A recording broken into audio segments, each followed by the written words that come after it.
ഇന്ന് ഞാൻ പറയാൻ പോകുന്നത് വളരെ വളരെ കോമൺ ആയിട്ട് ഏകദേശം 1 കോടിയോളം ജനങ്ങൾ ഈ ലോകത്ത് അനുഭവിക്കുന്ന ഒരു അസുഖത്തെക്കുറിച്ചാണ്.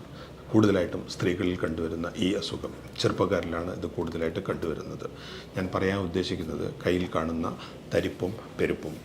എന്താണ് ഈ അസുഖം?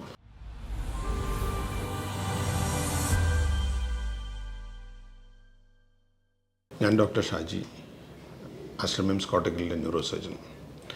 ഇന്ന് ഞാൻ പറയാൻ പോകുന്നത് വളരെ വളരെ കോമൺ ആയിട്ട് ഏകദേശം 1 കോടിയോളം ജനങ്ങൾ ഈ ലോകത്ത് അനുഭവിക്കുന്ന ഒരു അസുഖത്തെക്കുറിച്ചാണ്. കൂടുതലായിട്ടും സ്ത്രീകളിൽ കണ്ടുവരുന്ന ഈ അസുഖം ചെറുപ്പക്കാരിലാണ് ഇത് കൂടുതലായിട്ട് കണ്ടുവരുന്നത്. ഞാൻ പറയാൻ ഉദ്ദേശിക്കുന്നത് കയ്യിൽ കാണുന്ന തരിപ്പും പെരുപ്പും. എന്താണ് ഈ അസുഖം? രാത്രികാലങ്ങളിൽ കിടന്നുറങ്ങുമ്പോൾ ഞെട്ടി ഉണർന്ന് കയ്യിൽ തെരുപ്പും പെരുപ്പും നമ്മൾ കുടഞ്ഞും മസാജ് ചെയ്തും പിന്നീട് കിടന്നുറങ്ങുന്ന ഈ ചെറിയ രോഗലക്ഷണത്തിൽ നിന്ന് തുടങ്ങി കൂടുതൽ വ്യാപിച്ച് കൈ മുഴുവൻ തരിപ്പായി ജോലി ചെയ്യുമ്പോഴെല്ലാം തരിപ്പ് അനുഭവപ്പെടുന്ന ഈ അസുഖമാണ് കാർപ്പൽ ടണൽ സിൻഡ്രോം അഥവാ മീഡിയൽ എൻട്രാപ്മെൻറ്റ് സിൻഡ്രോം. കൂടുതലായിട്ട് സ്ത്രീകളിലാണ് കണ്ടുവരുന്നത്, പുരുഷന്മാരിലും കാണാറുണ്ട്. പ്രധാനമായും ഈ രോഗം കണ്ടുവരുന്നത് ഹാർഡ് വർക്കേഴ്സിലാണ്. പ്രത്യേകിച്ചും ടാപ്പിംഗ്, അതായത് റെസ്റ്റിന് കൂടുതലായിട്ട് ടാപ്പിംഗ് ആയിട്ടുള്ള ജോലികൾ, ടൈപ്പ് റൈറ്റിംഗ്, ഹാമറിങ് അങ്ങനെയുള്ള ജോലികൾ മ്യൂസീഷ്യൻസ് അവരിലെല്ലാവരും കണ്ടുവരുന്നതാണ്. കൂടുതലായിട്ട് ഡ്രൈവിംഗ് ചെയ്യുന്ന, പ്രത്യേകിച്ച് ബൈക്ക് ഓടിക്കുന്ന ആളുകളിലും ഇത് കണ്ടുവരാറുണ്ട്. ഇത് കൂടുതൽ വ്യാപിച്ചിട്ടാണ്, കൂടുതൽ തരിപ്പും പെരുപ്പും വന്നിട്ടാണ് നമ്മൾ പലപ്പോഴും പല രോഗികളും ഡോക്ടറെ അടുത്ത് സമീപിക്കാറുള്ളത്. ഇതിൻ്റെ പ്രധാനപ്പെട്ട കാരണങ്ങൾ ഇത് എന്തുകൊണ്ട് സംഭവിക്കുന്നു എന്ന് വിചാരിച്ചാൽ, നമ്മുടെ ഹാൻഡിലേക്ക് വരുന്ന പ്രധാനപ്പെട്ട ഒരു നെർവ്, മീഡിയൻ നെർവ്, കയ്യിൻ്റെ റിസ്റ്റിൽ ഒരു ബോണി കനാലിലൂടെയാണ് കടന്നു വരുന്നത്. ഈ കനാലിൻ്റെ പേരാണ് കാർപ്പൽ ടണൽ. ഒരു ടണൽ പോലെയാണത്.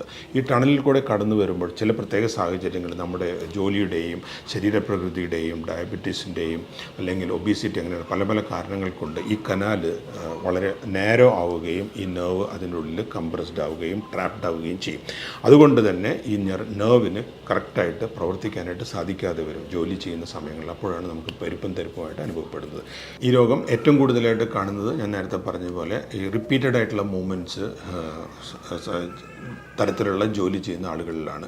ടൈപ്പ് റൈറ്റിങ്ങിന്, ഹാമറിങ്, മ്യൂസീഷ്യൻസ്, കൂടുതൽ വണ്ടി ഓടിക്കുന്ന ആളുകൾ, അവരിലെല്ലാവരും ഇത് കൂടുതലായിട്ട് കാണാറുണ്ട്. അത് കഴിഞ്ഞാൽ പിന്നെ ഏറ്റവും കൂടുതൽ കാണുന്നത് തൈറോയിഡിൻ്റെ ഹോർമോണിൻ്റെ അളവ് കുറഞ്ഞവരിലും ഇത് വളരെയധികം കാണുന്നുണ്ട്. ഒബീസിറ്റി വളരെ പ്രധാനപ്പെട്ട ഒരു കാരണമുണ്ട്. തടി കൂടിയ സ്ത്രീകളിലും ഇത് വളരെയധികം കാണുന്ന ഒരു അസുഖമാണ്. പ്രഗ്നൻസി ടൈമിൽ പ്രത്യേകിച്ചും സ്ത്രീകളിൽ ഇത് കൂടുതലായിട്ട് കാണാറുണ്ട്. ഡയബറ്റീസ് ആണ് ഇത് കൂടുതലായിട്ട് ഈ അസുഖം അനുഭവപ്പെടുന്ന ഒരു വിഭാഗം. അതുപോലെ തന്നെ വേറൊരു വിഭാഗമാണ് നമ്മുടെ വാദസംബന്ധമായ റുമറ്റോയ്ഡ് ആർത്രൈറ്റിസ്, അങ്ങനെയുള്ള വാദസംബന്ധമായിട്ടുള്ള രോഗികളിലും ഈ അസുഖം വളരെ കൂടുതലായിട്ട് കാണാറുണ്ട്. ഈ അസുഖം എങ്ങനെയാണ് ഡയഗ്നോസ് ചെയ്യുക എന്നുണ്ടെങ്കിൽ ഇതിന് പ്രധാനപ്പെട്ട ഒരു ഡയഗ്നോസ്റ്റിക് മൊഡാലിറ്റിയാണ് നെർവ് കണ്ടക്ഷൻ സ്റ്റഡി. ഇലക്ട്രോഫിസിയോളജിക്കൽ ലാബുകളിൽ സ്ഥിരമായിട്ട് ചെയ്യുന്ന വളരെ സിമ്പിളായിട്ടുള്ള ഈ നെർവിൻ്റെ വെലോസിറ്റിയും ലാറ്റൻസിയും മനസ്സിലാക്കാനായിട്ടുള്ള ഒരു ചെറിയ ടെസ്റ്റാണ് ഈ നെർവ് കണ്ടക്ഷൻ സ്റ്റഡി അഥവാ NCS. ഇതിലൂടെ ഏത് നെർവാണ്, സാധാരണയായിട്ട് നമ്മൾ മീഡിയൻ നെർവാണ് ഈ കാർപ്പൽ ടണൽ സിൻഡ്രോമിൽ എഫക്റ്റ് ആകുന്ന നെർവ്, ഈ നെർവിൻ്റെ വെലോസിറ്റിയും ലാറ്റൻസിയും മനസ്സിലാക്കി കഴിഞ്ഞാൽ അതിനെ നമ്മൾ എത്ര സീരിയസ് ആയിട്ടാണ് ഈ നെർവിനെ ഇത് എഫക്റ്റ് ചെയ്തിട്ടുള്ളത് എന്ന് മനസ്സിലാക്കാനായിട്ട് സാധിക്കും.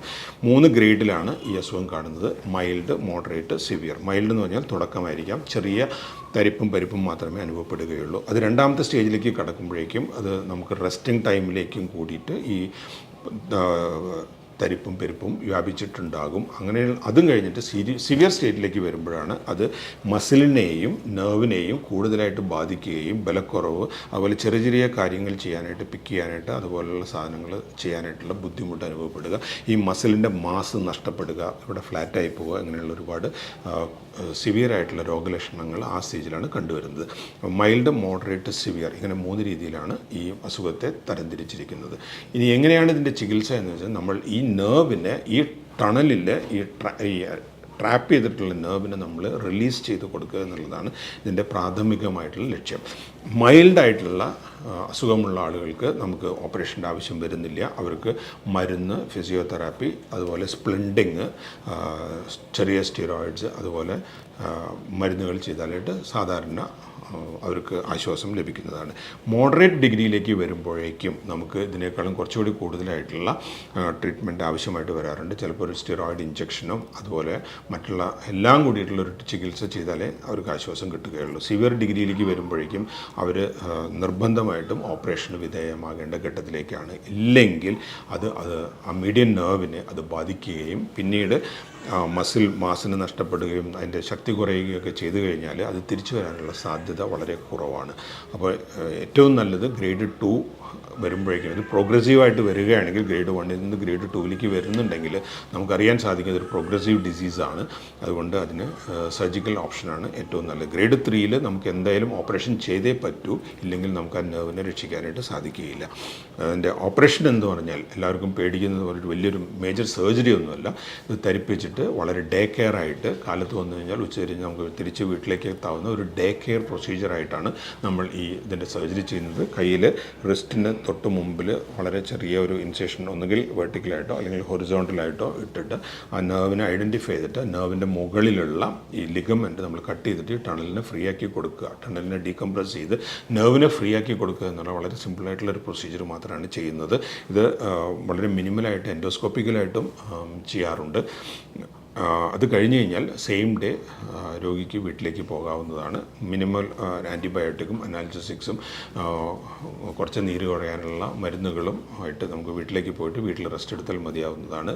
ഒരാഴ്ചക്കുള്ളിൽ രോഗിക്ക് പൂർണ്ണാരോഗ്യവാനായിട്ട് തിരിച്ചു വരാനായിട്ട് സാധിക്കും.